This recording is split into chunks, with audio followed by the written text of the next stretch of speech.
الموقف بتاع السوداني والمصري بتاع السوبر ماركت في أسوان اللي المصري مسك فيه لما بيقول له أسوان دي بتاعتنا وحلاب وشلاتين والسودان ومصر دي سودانية.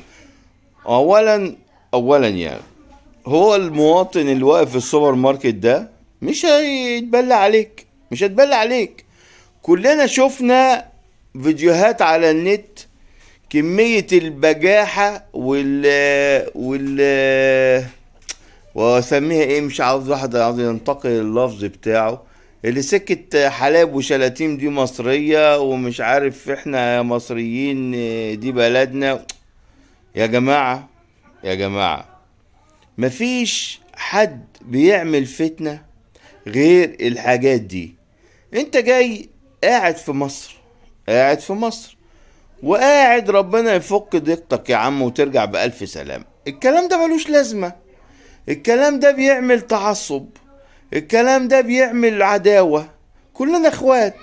ايه يا عم سوداني ولا مصري ولا مصري ولا سوداني، كلنا اخوات، كلنا مسلمين.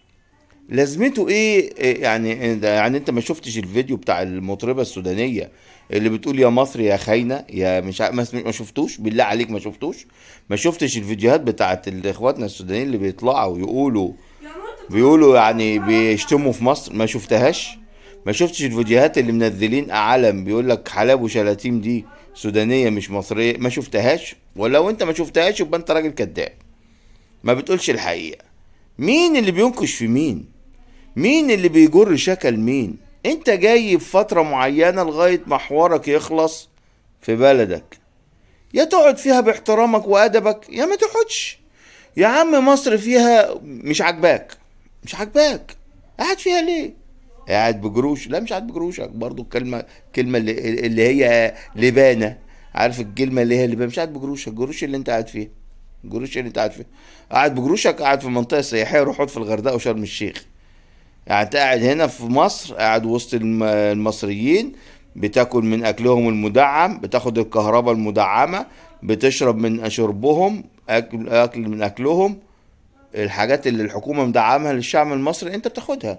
السائح اللي بيجي ده بيحاسبني بالدولار وقاعد في فندق 5 نجوم، يقعد ده يقول لك انا قاعد بجروش؟ طب يقعد يقعد يقعد. لكن اللي جاي ياخد العيش ابو جنيه ده ولا جنيه ونص، لا.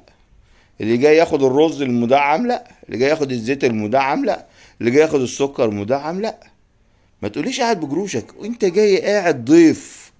في عندكم مثل بتقولوه، يا غريب خليك اديب. انت ليه تعمل فتنة؟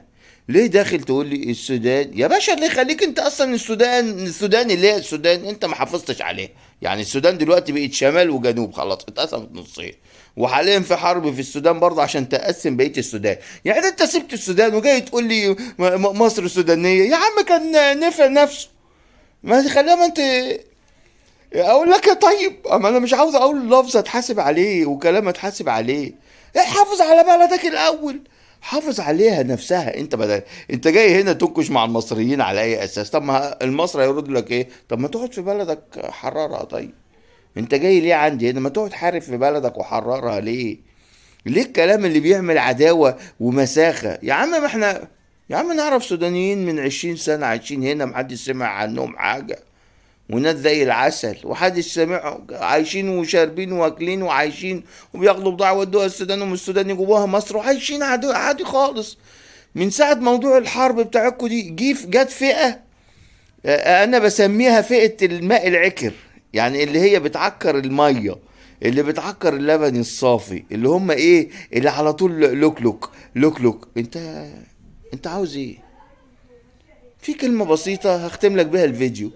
مصر مش عاجباك وشعبها وحش وشعبها رخم وحكومة مش عارف ايه، ومصر فيها اللي فيها، ارجع بلدك. خلصانة، ارجع بلدك وخليك في بلدك وسيب مصر للمصريين وخلاص، وانتهينا. وحافظ على بقية السودان بدل ما انت جاي. في مثل في الصعيدي عندنا يقول لك ايه، ما قدرش يشيل المعزة قال لك هات بتها، هات بتها.